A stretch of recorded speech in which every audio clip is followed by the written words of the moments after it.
Alors, Boker Tov. Voilà, Bezrat Hashem, nous sommes aujourd'hui le lundi 18 Yatikojik du mois de décembre, et donc en hébreu le Vav. Bezrat Hashem du mois de Tevet, pas Tebet, Tevet. Kazak. Bezrat Hashem Barar. Yalla. On commence notre premier jour de la journée avec un Mazel Tov, puisque je suis racheté par David Sarfati pour l'anniversaire de son épouse adorée, Myriam Batrana. Santé, réussite, bonheur jusqu'à 120 ans. Donc, comme il est dit, de la part de son mari qu'il aime. Bracha ve'atzlacha, yeshuot ve'nechamot. C'est beau d'entendre des belles paroles comme ça. Non, il vient pas de se marier, il y a longtemps. Ouais. Il y a aussi un grand Mazel Tov pour Elis Madja, puisque c'est la Brit Mila ce matin de son fils. Un grand Mazel Tov pour Jordan et son épouse Twitou qui ont un bébé hier soir. Que de bonnes nouvelles, Bezrat Hashem, Amen, Amen, Amen, Amen. On pensera à la Refoua Shlema de Kol Chole Israël, Bezrat Hashem Oratim Yakdosha Vateora Lenushmat Kol Mete Israël, Hashem Rishmor et Chayalenu, Mazal Tov Vin Batalis Mishpachat Ben Shabbat, Zichron Lebracha, et Bezrat Hashem, une grande réussite aussi pour tous ceux qui nous soutiennent. Yeshuot Venechamot, Bechol Asher Tifnu Taskilu Vetatzlichu, Amen, Amen. On commence tout de suite notre shiur en souhaitant vraiment que chaque mot soit une lumière dans la vie de Myriam Batrana, puisque ce shiur est acheté pour elle. Merci à son mari d'avoir aussi acheté un shiur chez nous. Nous allons parler d'un sujet hyper important. Hyper important parce que Bémet, il nous concerne à chaque seconde de notre vie. C'est que, comme vous le savez, Yaakov Avinu a eu une vie pourrie. Hein, les mots sont clairs, sont nets et sont précis. Tout ce qu'il a essayé d'avoir dans sa vie, il a eu un prix.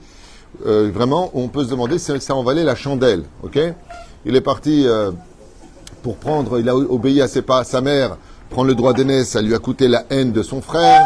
Il est parti pour chercher des femmes, ça lui a coûté 20 ans d'absence à travailler parmi des boucs et des chèvres. Quand il est revenu, Esav vient avec 400 soldats pour mettre fin à sa vie. Vraiment, c'est pas évident. Quand enfin il a le 12e fils, c'est pour enterrer sa femme, Rachel, qui meurt sur la route. Vraiment, et à peine arrivé, sa fille Dina se fait violer. Et puis pour couronner le tout, enfin, quand tout s'arrange et que bon, il est un peu mitnachem, les frères n'ont rien trouvé d'autre à faire de mieux que de se haïr.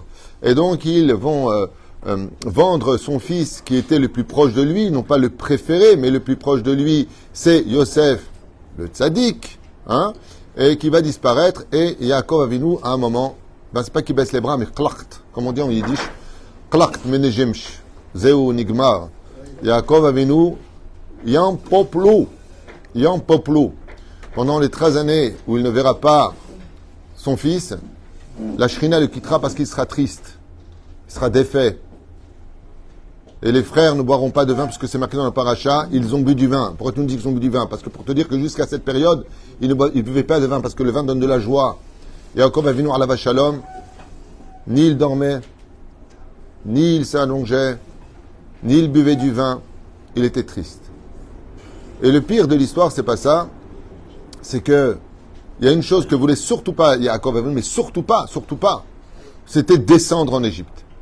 Et le Zohar HaKadosh nous dit que s'il n'était pas descendu en Égypte de lui-même dans les honneurs, il serait descendu enchaîné pour y aller. Parce qu'il était impératif qu'il finisse son tikkun là-bas. Alors, je vous fais un saut dans cette paracha, et vous allez voir combien il est important de réaliser combien cette Torah nous parle à chaque génération.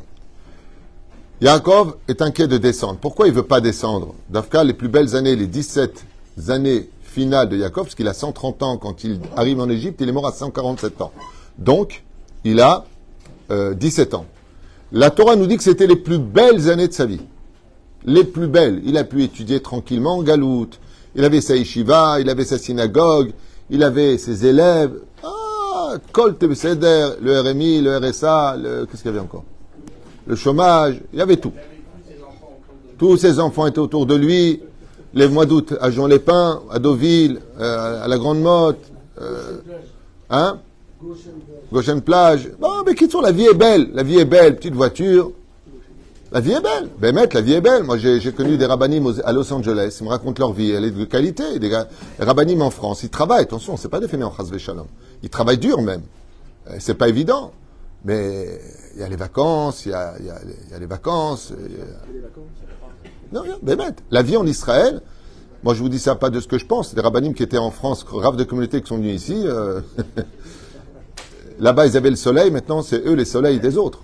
C'est un autre. C'est pas évident d'être en Israël parce que c'était pas du tout le même système que ce qu'offre la France. Et l'Égypte va offrir à Yaakov une vie paisible. C'est marqué noir sur blanc. Paisible. Enfin. Uf. C'est pas grave. T'as pas la voiture, t'as le RER. T'as pas le RER, t'as le bus. T'as pas le bus, t'as les motos-taxis. T'as pas les motos-taxis, tu as. Non. Uber. Ils auraient pu l'appeler Maurice, hein. Et ils l'ont appelé Uber. C'est là. Bekitsour, yesh arkol bagalout. La galoute, elle t'offre tout pour que tu restes là-bas le plus possible avec des raisons d'y rester. Donc il faut bien qu'on pêche du poisson avec un hameçon. Et Yaakov Avinu nous dit, la Torah, c'était les plus belles années de sa vie. Ça veut dire quoi les plus belles années de sa vie? N'est-ce pas quand il a épousé ses femmes?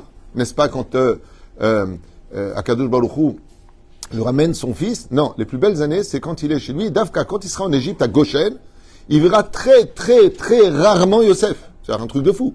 Pendant 13 ans, il pleure, mon fils, mon fils, mon fils, et il le retrouve et il le voit plus. Hein? C'est quoi? Oui, alors dans son cœur, c'est qu'il est vivant et qu'il va bien. Esaïka. Maintenant, j'aimerais me concentrer sur un verset, avec votre permission, duquel il est dit comme ça. Vayomer Anochi, Ael Elohé Avicha. Akadosh Baruch Hu dit, je suis l'Éternel, Père, Dieu de ton Père. Altira, Mirda, Mitzrayma. N'aie pas peur de descendre en Égypte. C'est-à-dire qu'il est Goy Gadol Asemecha Sham, car de toi je ferai une grande nation. Pourquoi il parle de nation ici? Vous l'avez compris au niveau du Pshat, parce que Yaakov n'est qu'une famille, il n'est pas encore une nation.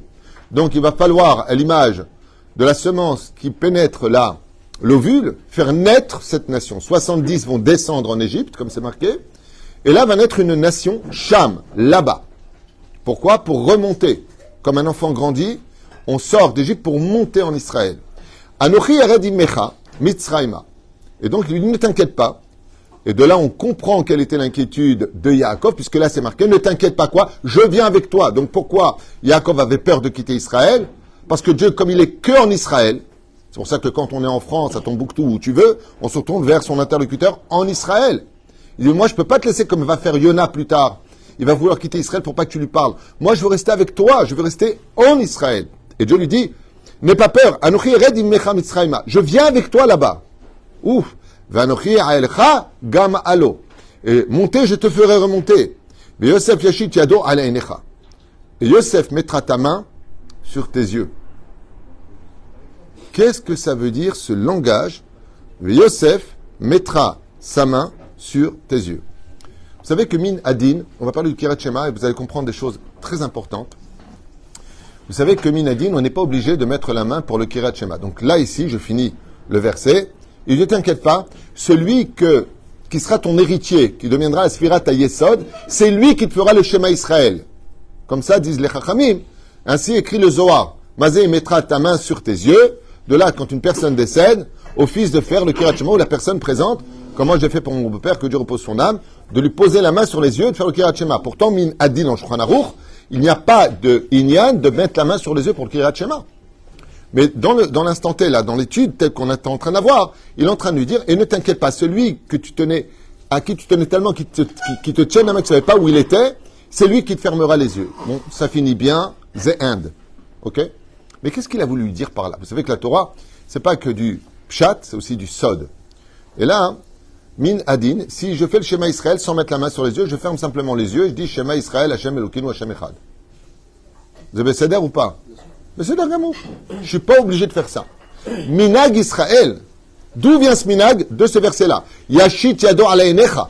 Le Zohar, il dit, il mettra sa main sur tes yeux. Depuis ce minag-là, depuis ce verset-là, on a l'habitude de mettre Shema Israël. Ce n'est pas une obligation. Si tu ne l'as pas fait, tu n'as rien fait de mal. Mais comme c'est marqué ici, Veminake Alacha, alors même si dans le Shulchan Aruch Minadin, on n'est pas obligé de mettre la main. Malgré tout, voilà que nous avons une référence mideoraita, que Bémet, c'est un minag, de mettre sa main sur les yeux. La raison pour laquelle nous mettons la main sur nos yeux est empreinte de plusieurs explications qui sont traditionnelles et non pas ilkratiques.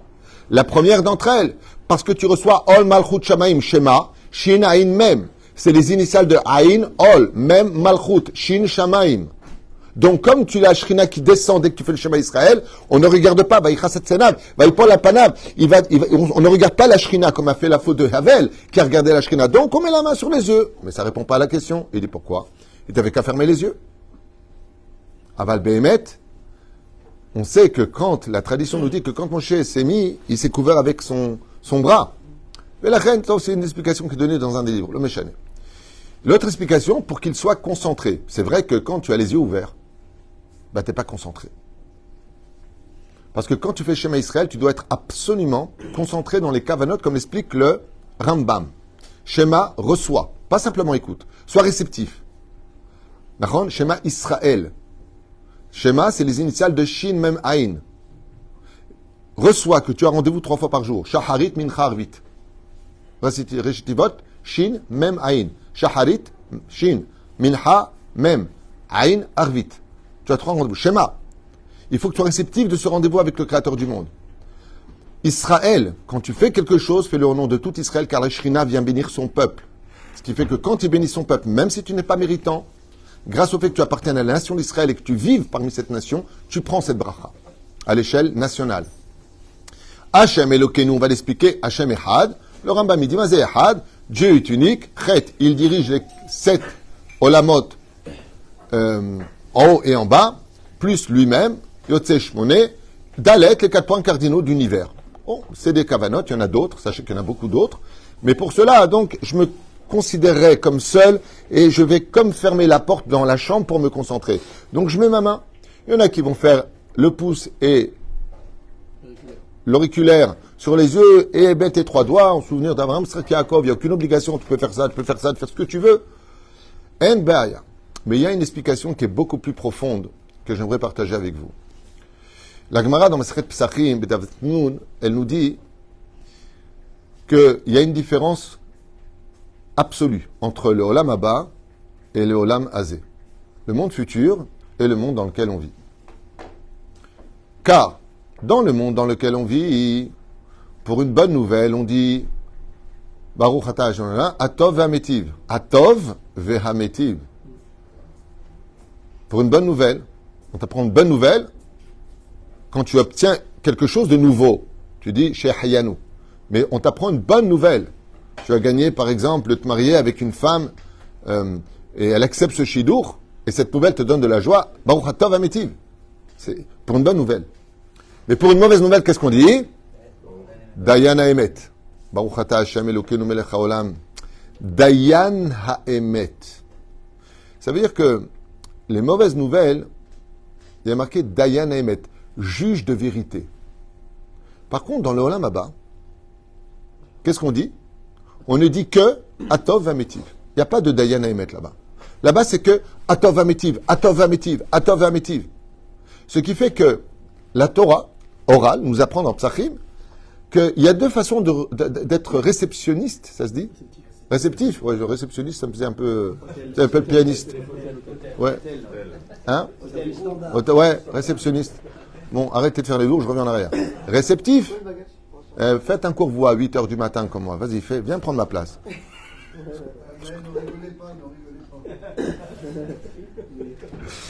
Vous frère d'être réceptif, réceptionniste. Ma soeur Viviane, elle va être morte de rire. Tov. Ma femme aussi d'ailleurs. Ou frère d'être réceptif aux nouvelles. Ça veut dire que quand tu apprends, Chazvé Shalom, la mort de quelqu'un, tu vas dire ouais, Atov Ametiv. Quoi, tu voulais son héritage? C'est une mauvaise nouvelle de perdre quelqu'un qu'on aime. C'est une mauvaise nouvelle de perdre ton travail. C'est une mauvaise nouvelle quand tu prêtes une voiture et te la renrayer. C'est dur, t'arrives, t'es hyper pressé, t'as un pneu crevé, tu dis oh super, qu'est-ce qu'il y a? Ben rien, je vais rater mon rendez-vous, je vais me salir, j'ai pas de roue de secours, il va falloir que j'aille au garage. J'ai annulé tous mes rendez-vous. Ah ouais, super, Atov Ametiv. Non. Dieu, ce qu'il fait, c'est le Emet. La seule chose qu'on puisse dire dans ce monde, c'est Emet. Ça veut dire que ce que l'on vit, c'est un moment de vérité qui n'est pas dans mes mains. Moi, je sais pas pourquoi. Par contre, dans le monde futur, toutes les mauvaises nouvelles, les pires, comme les meilleures, c'est la même bénédiction. C'est pour ça que la Gemara nous dit Keshem shemevarech ala tova, kach tevarech ala ra. Tout comme si vraiment, tu peux comprendre comment gérer ce monde, tout comme quand tu fais une bénédiction pour une bonne nouvelle, fais aussi la même bénédiction pour une mauvaise nouvelle. Mais non, une mauvaise nouvelle, ça s'appelle une mauvaise nouvelle. Alors comment tu peux me dire, ouais, je suis heureux? Et la preuve en est. Yaakov, on le voit heureux, il le dit, ça c'était mes plus belles années. Et avant, tes 13 ans passés à porter le deuil, c'était des années pourries. Alors vient Kadosh Baruch Hu, il lui donne un message. Qui est capable de dire Gamzo Letova, comme c'est marqué dans le Mesechet Ta'anib de Daf Kaf Aleph? Qui est capable de dire cela au nom de Rabbi Nachum? Kol David Rahamana Letavavid Amar Rabbi Akiva. Tout ce que fait Hachem, Be'emet Zatov. Oh, comment tu peux dire une chose pareille? Une bonne nouvelle, c'est une bonne nouvelle. Une mauvaise, c'est une mauvaise. Viens, Kadosh Baruch Hu lui dit, Ve'anochi alecha alo ya'ale. Je vais te faire monter. Monter, mais où? Si tu dis, en Israël, alors marqué, alecha, je t'ai fait monter. Mazé alo. Monte un peu plus haut que la première notion. Si tu mets tes yeux dans le monde futur, si tu es capable de voir comment moi je dirige le monde au-dessus de Dayan et Emet, tu verras que tout ce que j'ai fait sur terre, y compris les pires nouvelles de ce monde, c'était ce qu'il y avait de mieux à faire pour l'avenir. Et comme ça s'appelle l'avenir, Olam Abba, et c'est ce que dit la Gemara dans Psachim. Mais pour cela, il ne faut pas que tu vois avec tes yeux, parce que nos yeux nous trompent toute la journée. Les yeux sont reliés aux sentiments. Chez Nehemar, Velo Tatoru, Ahare, dans le Kerat Shema, Levavrem Ahare Ainechem, Asheratem Zonim. Zonim veut dire, vous le désirez, vous voulez vous en nourrir. Mazon, Ken, ou c'est le mot Znout qui veut dire débauche. Ne regarde pas. Mais nos yeux, qu'est-ce qu'ils voient? Ils voient la réalité de ce que notre cœur est prêt à recevoir. Ce qui fait qu'il y en a qui vont prendre une mauvaise nouvelle à 10 cm de douleur, d'autres à 1 mètre, ça dépend de la sensibilité. Alors on lui dit, regarde, je vais donner un conseil. Quand tu as une épreuve qui vient, ouais, mets ta main sur les yeux et ne regarde pas. Ne regarde pas. Parce que si tu t'aveugles dans ce monde, alors la seule chose que tu puisses voir, c'est le monde futur. Et à quel moment tu vois le monde futur? Quand tu fais Shema Israël, Hashem Elokeinu, Hashem Echad, tu réveilles leur olam à Elyonim. Et où est-ce qu'on voit ça?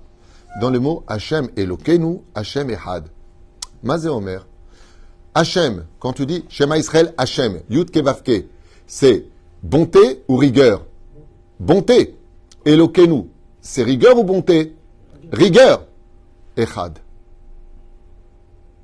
C'est que quand tu fais le Kirat Shema, ce que tu vas dire dans la phrase Shema Israël, Hashem Elokeinu, Hashem Echad. Si tu viens que tu me dis que Hashem il est Elokeinu, que Elokeinu qu'il est Hashem, non, tu fais une différence entre le bien et le mal, la dureté et la souplesse. La souplesse, de façon traductive, ce serait Yud Kevavke. Et le Shem Elokim, c'est Midat Adin, c'est quand tu prends des coups. La vie, elle est dure. Ça finit avec Hashem Echad. Je suis le même Dieu. Et c'est pour cela que nos tzadikim ont gardé toujours un Kefel Lachon.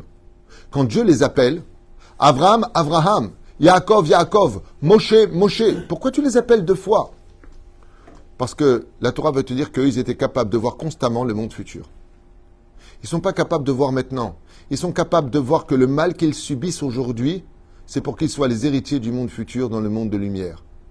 Et comme l'a dit quelqu'un qui est mort clinique, s'appelle le Rav Moshe Constantine, il m'a dit, mais moi je ne suis pas rentré dans l'Olam Haba, je suis rentré juste dans un monde où j'ai vu de mes propres yeux, m'a-t-il raconté, alors qu'on n'a pas d'yeux, quand il était hors du corps après son accident de voiture, un endroit où toutes les souffrances du monde ne sont que peu payées pour aller là-bas. C'est un endroit où tu ne veux plus bouger tellement tu vis quelque chose d'incroyable et tu vois combien la justice de Dieu est émette. Là-bas, tu n'as pas de doute. Là-bas, tu ne peux pas dire à Dieu, pourquoi tu m'as pris mon fils? Pourquoi tu m'as pris ma voiture? Pourquoi tu m'as pas donné de chance? Pourquoi tu m'as donné ceci? Pourquoi cela? Il n'y a pas de pourquoi là-bas. C'est un point d'exclamation. Dayana Emet. Quand on voit le monde avec les yeux de Dieu, alors à Kol Beseder. Et où est-ce que sont les yeux de Dieu? Ce sont les yeux du monde futur. La Chen Katouf Bezora Kadosh. Qu'est-ce que le Olam Haba? Nehene Mezi Vashechina. C'est l'endroit où on voit enfin Dieu. Kilo Irani Adam Pahai. Tu ne me verrais pas ton vivant. Parce que tes yeux t'aveuglent. Le mot po en hébreu, c'est du mot hiver. Or, po, hiver, aveugle. Les yeux dans lesquels tu es aveugle. Et c'est pour cela qu'un peu à l'image de l'anniversaire, quand on le fête, de ces bougies qui s'allument, même si ce n'est pas un minhag juive à la base. Ken, c'est pas interdit de fêter son anniversaire, comme expliquait le Rabbi Lubavitch. Mais il y a quelque chose de beau dans l'anniversaire. C'est que non seulement ce qui est en dessous, c'est du gâteau, mais ce qui mène, c'est de la cire. Et la cire, c'est inconsommable. C'est amer. C'est pas digeste. Mais au-dessus de cette cire, il y a une lumière. Il y a quelque chose de magnifique. Achète ce qui est doux à ton palais. Travaille tes midot, travaille ton humilité pour que ton gâteau d'anniversaire soit doux.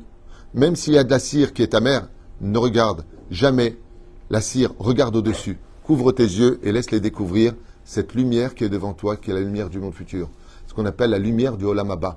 Et cette lumière du Olam Haba, quand elle viendra, on se rendra compte que Béhémet, tout ce que nous avons vécu dans ce monde, les pires choses n'ont été que la souffrance de l'ignorance que nous avons eue du monde futur. Et j'aimerais finir avec quelque chose de phénoménal. Il est très difficile, entre nous les Juifs, d'accomplir une des mitzvot qui paraît très simple. Veha afta lereacha kamocha. Tu aimeras ton prochain comme toi-même. Non, non et non. C'est dur d'aimer quelqu'un qui est antipathique. C'est dur d'aimer quelqu'un qui porte l'œil. C'est dur d'aimer quelqu'un qui dit du mal de toi. C'est dur d'aimer quelqu'un qui est mauvais. C'est dur. On a envie de lui dire crève. Ou alors cette phrase que disent tout le temps les Tunisiens. T'es juif, toi tu es sûr, comme ça tu te comportes. C'est pas comme ça se comporte un juif, parce que très tunisien. Alors comment se fait-il que Dieu il aime tous les juifs? Le Baal Shem Tov, Zecher Tzadik Vekadosh Ivracha, un jour a dit: je me souhaite d'aimer le plus grand tzaddik de la génération, comme Hachem est capable d'aimer le plus grand rachat de la génération. Mais qu'est-ce qu'il a vu Dieu chez lui que nous on ne voit pas? Réponse: il le regarde du monde Olam Haba. Il le voit dans le monde d'en haut. Et quand il le voit dans le monde d'en haut, il le voit se promener chez Nehemar, comme c'est marqué dans Sanhedrin, Sadi Amoud Aleph. Kol Israël yesh lem helek la Olam Haba. Tout Israël aura part au monde futur. Ça veut dire que Dieu, il croit en l'intériorité de son âme, qu'en réalité, il n'est que coupable d'être la victime de sa bêtise humaine, de son manque de connaissances et de ses cicatrices non soignées. Ça veut dire que les gens ont des problèmes. Mais Kadosh Baruch Hu, quand il le voit pas comme nous on le voit, avec nos yeux à nous. On peut dire, Baruch Dana Emet, il est venu. Non, il le voit avec Atov Vametiv. De lui sortira quelque chose de grand. Soyez patients, parce que Dieu les voit au niveau de l'âme dans le monde futur. Et quand on rentrera tous, Bezrat Hashem, au moment opportun, décidé par le Créateur du monde dans le Olam Haba, vous verrez que toutes les personnes, même les plus terribles qu'on ait connues dans ce monde, pour qui on dirait Hashem Ishma, on ne le fréquente jamais, celui-là c'est un Hashem Ishma. Waouh, waouh, waouh, waouh, la Qaddar, comme elle dit ma mère, la Qaddar, Hashem Ishma. Ok? Tu verras que dans le monde futur, c'était une princesse, seulement qui était remplie de boue. Parce que malheureux, parce que mal de vivre, parce que stupide, parce que mauvais, parce que mauvaise éducation, parce que mauvaise expérience, parce que douloureuse épreuve. Et Dieu, il voit tout ça. Mais lui, il ne voit pas ça. Lui, Akadosh Baruch Hu, quand il voit un juif, il ne voit même pas le fruit qui est en lui, parce que dans chacun de nous, il y a du bon et du mauvais. Il voit, c'est quelque chose de très spécial. Vous savez c'est quoi? Il voit le pépin. Et le pépin est inconsommable. Mais Akadosh Baruch Hu, il a la force de le planter dans la terre. Et ce petit pépin va être capable de donner des oranges juteuses et sucrées. Et c'est ça la force du Kriyat Shema. Quand on met la main sur les yeux et qu'on dit Shema Israël, Hashem Elokeinu, Hashem Echad, à ce moment-là précis, c'est un moment où nos yeux sont capables de voir le monde par le monde futur. Et à ce moment-là, Hashem Elokeinu, Hashem Echad, qu'il soit bon, qu'il soit dur avec moi, Yud Kevavke est unique. Dieu est un. Le mal et la douleur et le bonheur, en réalité, ne font qu'un de l'autre côté, à l'image des bougies qui sont inconsommables de par elles-mêmes, mais qui donnent la lumière dans l'obscurité pour voir mieux la vie pour laquelle on dit Mazal Tov Ad Mea Be'isrim Shana. Ken. Il y a quand même beaucoup de grands qui ont été exclus de Olam Haba. Alors, encore une fois, comment on peut expliquer, voilà, j'ai entendu, comment on peut expliquer que d'un côté, il y en a qui n'ont pas le monde futur, celui qui ne fait pas Shabbat, il y a marqué Mforaj Masechet Avot, Enoch Olam Haba, d'accord? Celui qui humilie quelqu'un en public, celui. Et de l'autre côté, marqué tout Israël. Ça veut dire que ce corps-là n'aura pas de monde futur, mais Dieu le réincarnera dans un nouveau corps qui finira par avoir le monde futur, car Dieu ne peut pas sortir perdant de sa création. Baruch Adonai Leolam. Amen ve Amen.